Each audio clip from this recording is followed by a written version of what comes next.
Hey, this is kind of a arrogant exercise here. I'm going to do a commentary of one of my past videos, in this case, Identity Crisis.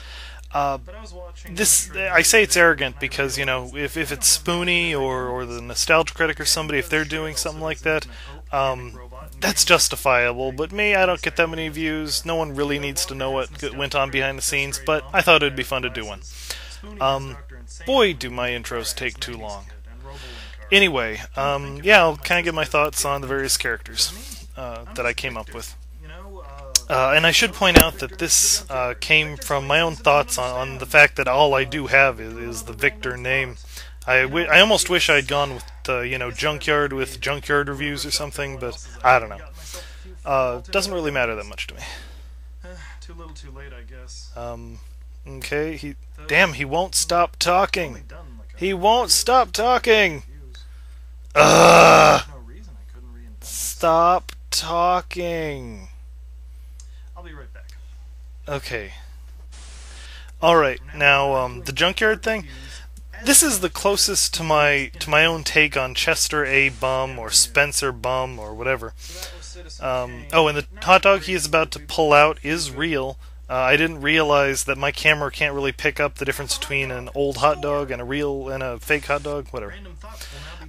Crazy Neighbor, it's actually really hard for me to be crazy like that, you know, wild and crazy. I'm a low energy person, it seems.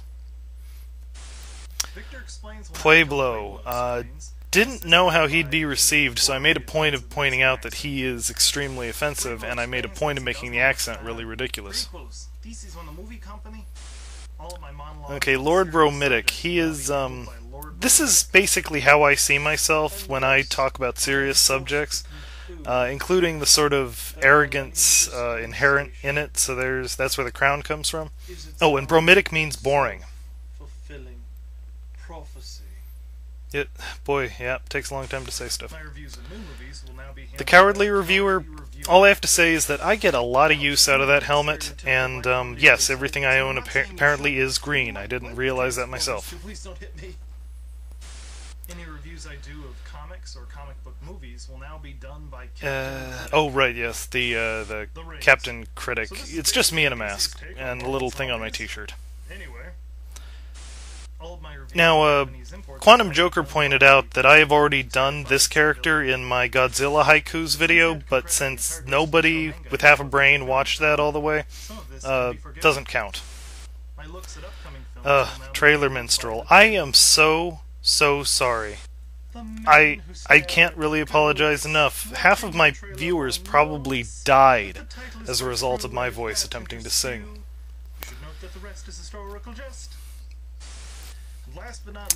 Now, as for the Mr. Breadfruit thing, I came up with this whole idea, but I didn't know how to end the video. My initial idea was to just have, like, an argument between the various personalities, and if you're keeping track, including Victor, there are 9 personalities displayed.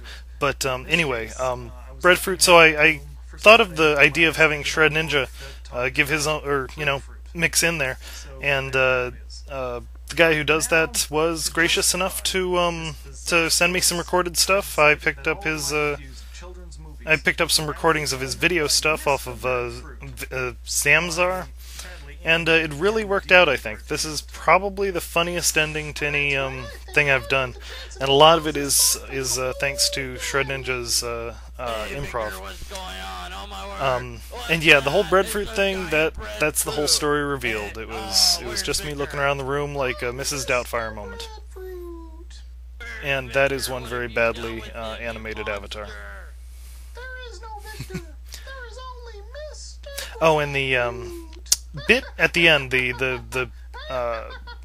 guess you'd call that a stinger if you're thinking back to Mystery Science Theater. That was all Shred's idea. And it is, again, one of my best stingers. I constructed the greatest gun in the world. I had to do 2 takes of me falling out of the chair there, and the first one I somehow managed to mess up looking like I was in great pain, even though I was in more pain the first time than the second time. Oh well. And Yep. I didn't want to make it look, at this point, like I was fainting too much, but I didn't know how to simulate a gunshot wound. Bad idea.